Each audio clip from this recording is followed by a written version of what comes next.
I wanted to do a video just about how good God has been and how much it's meant to have people praying and like what that's done, and a little bit of just like a little window of like the experience of what it is like. I was telling another sister yesterday that I was talking to after I'd gone to the doctor that um, I, uh, I, people's prayers had suddenly like changed. And when I pray these prayers, what they change to, what it usually means is that the Spirit is somehow telling me something that is not necessarily like what we would consider good news or what the person wants to hear, but we start praying that the person would be able to accept God's will in what's happening. Um, and so I'm sure like everybody has like some experience in either praying that for someone else or having it prayed for them. And I've had it prayed for me in a lot of different difficult situations, but this one was this one was as I was really nervous and scared and I was going to the doctor, and my fear was like out of control. I made the other video like in the middle of the night about being afraid, and that really launched people praying for me. And some of those prayers were that I would be able to accept his will. And it was like further, not that I don't want, I'm not saying I don't want people to like pray as the Spirit leads them, because I definitely want that. But um, it, I just know experientially like what that typically means, like when I experience the Lord telling me to pray that for people. So anyway, it like was escalating me a little bit yesterday. And so I was pretty amped as we're like driving up the street to the doctor's. Then I was pretty scared. I was crying. I was in tears. I was saying I was afraid. I had like you know, I was just like getting to a little bit out of control. And I was crying, and I was telling Callie, I the implication is like it yes, we're scared, but it can be really can feel, I mean, just ashamed. Like we're not supposed to be that afraid, you know? Yes, it's scary. It's fine to acknowledge the fear, and it's fine to be scared, but it's what we do with the fear. And I knew that I wasn't doing with the fear what I was supposed to be doing. And I told Callie, like, I'm so afraid that it makes me, I don't remember my exact wording, but it makes me wonder just about my faith. Like, what is wrong with my faith? And I think I said, like, am I in faith? And and he reminded me, and this is something we talk about a lot, like it's not, the faith is a gift from, it's a gift from God. He gives us the amount of faith that we need. So, that changes like the battle that you're in, the mind battle that you're in right then, because if he's like giving you the faith that you need, then you need to figure out like, where's the faith gone? Like, what'd you do with it? You know what I mean?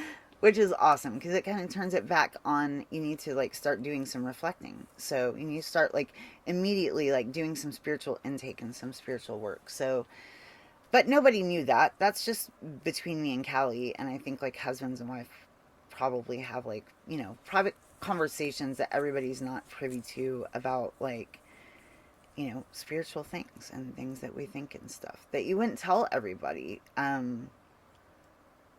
Not because it couldn't be true, but I mean, I know in that moment that I'm really hurting, and that I'm not like mentally well. I have not slept and haven't really eaten. I'm not like, I don't have proper nutrients in my body, and I'm not sleeping, and I'm not in a good like healthy state physically or mentally. So anyway, um all that said, nobody knows that but Callie. And then the doctor, I'd said yesterday in the video, like the doctor told me, take the medicine like as though I'm eating candy, right?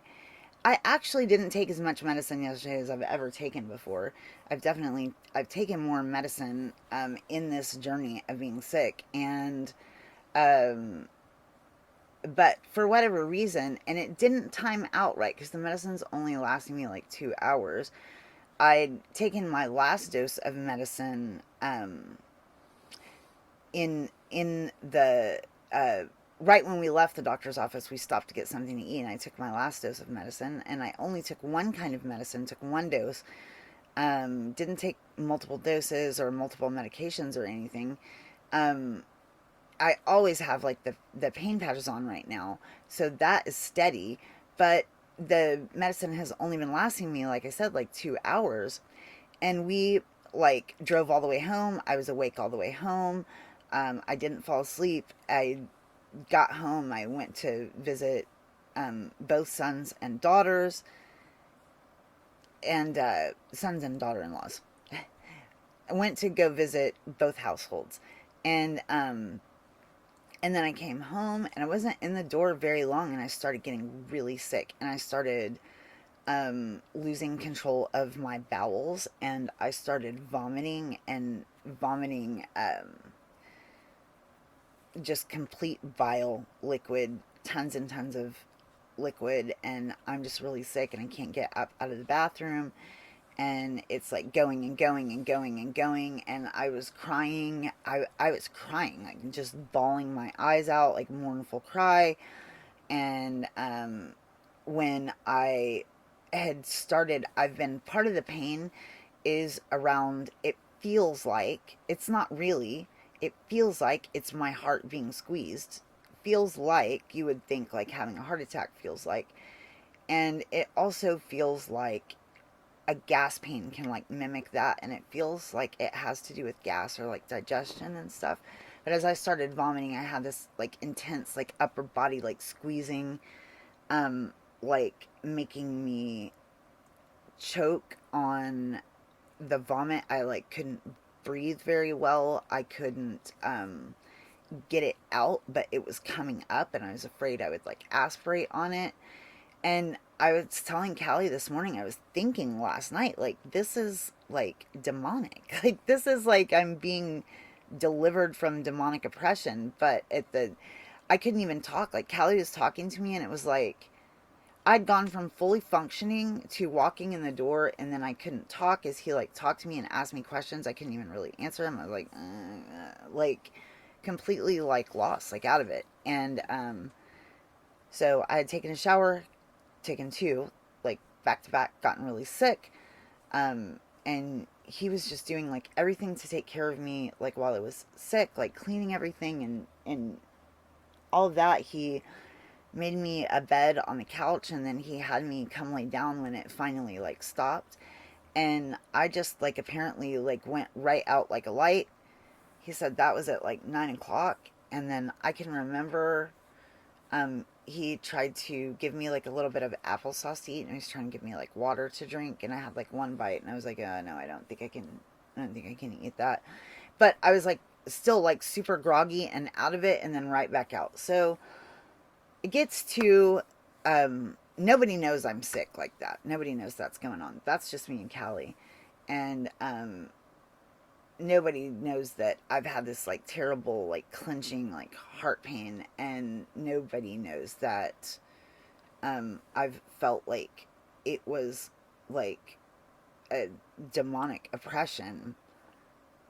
And nobody knows the conversation that we had together. So I wake up at 3 in the morning, and I just wake up to being happy. I didn't have any pain. Now I haven't had pain medicine in like 7 hours, and I wasn't in any pain, and it was really weird. It was like I woke up like a new person, and I woke up feeling like deliverance. I felt like I'd been like set free from a trap. And again, nobody knows these things. I'm so happy. I just like start like like welling up with like happy tears. And so I was like, I need to message a sister that I had been talking to yesterday when I was really discouraged, and she had tried to encourage me.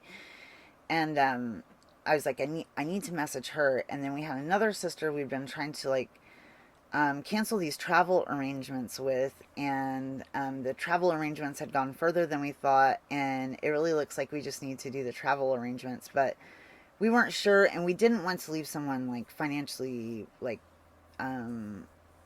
burdened. And so I open my phone, I have a message from that sister that we're trying to cancel the arrangements with. And normally we see this so much and it's so out of context, I don't get very excited about it. But it's also, so it's got the message from this sister and it's saying something about dates. And then it says right under it my verse of the day, and it was Jeremiah, for I know the plans that I have for you. And I just thought it was so amazing. I was like, that's so incredible, because God does know the plans. And we had talked with her on the phone about that yesterday, and about how, the Lord is in control of these plans, and he's clearly like already made a way and stuff. And so it's just us kind of like doubting what will be possible. And I was like, that's just awesome. Like, if there was ever like a perfect to speak to me, like that time for that scripture, that was it. And then so I was like, oh, that's so awesome. I made a screenshot. And then I um, opened my phone to message the sister that had been encouraging me when I was discouraged. And so I get this from her. And it says, she had shared this excerpt from a book, from a Bible study that she was doing. And again, she doesn't know anything about me having that conversation with Callie about um, my faith, or being concerned about it. And she says, she shares the passage of the book, and she says, it made me think of you. I don't know why God has you going through this physical and emotional trial with your pancreas, but I do know that God must love you, Cheryl Callie, to test your faith at this level. I will pray for your faith to be proven genuine, and that the Lord would get glory in your healing while bringing you his comfort and peace. And I was just like completely floored. Um, just completely like thrown aback. Like, I kept reading it over and over, and I've read it today. It's like completely just like, this is one of the times when the Lord is like, I hear you, and I'm with you, and I see you. And has the sister send this to me, and she wouldn't even know like what kind of an impact this has on me. And I had, when I woke up, I had the Lord kept like telling me Psalm 40 um just over and over, and I was like, okay, I'm gonna come to Psalm 40. um and I had my Bible out, and I got to Psalm 40, and it was spoke to deliverance, and it even had a verse about like our heart. And it just had so many things that I was just like, it's so amazing, like the Lord is talking to me, and such an encouragement. And today, like, seeing the whole trial with like it's always a disappointment when the cancer's not dead completely. It's you want it to be gone so badly. So today I just feel like full of encouragement. I know that the prayers of all of you help lift me up. I've said that before, and carry me through. And not only that, but God has y'all speak to me on his behalf, and share things that sometimes you don't even realize what you're sharing, or what an encouragement that is to me. Sometimes I can't go back and like answer all the messages, but I do try to answer the messages as much as I can. Um, and so all of those things aren't overlooked. I'm really appreciative for them, and I'm really thankful to God, and I'm really appreciative and thankful to God that we don't walk alone, that I don't go through this by myself, that other people are beside me even when I can't see them, and they're lifting me up in prayer and interceding on my behalf, um, and and working towards my healing. It's really a part of like working towards the healing. So today I'm very hopeful. Today I'm so thankful that the cancer in the pancreas is dead, and that there's only like a little bit left. It stinks that it's the little bit that causes like extreme pain, but the Lord will take care of that. He's taken care of me completely up to this point, and he'll continue to take care of me. And so I just want to, I hope, share what is like a positive and uplifting message and encouraging for anybody that's going through a trial, or that you don't think that the Lord is hearing your prayers, or that um, maybe aren't sure of the impact of other people praying for you. And just know that He truly does work all of these things together for the good of those that love Him. So, anyone that knows me, one of my continual prayers when somebody asks me what to pray for is to pray that I would love God more. And so long as we love Him, we're in that state. And I encourage you and anyone today that if you don't know God, to seek Him while He might be found, and that today would be your day of salvation.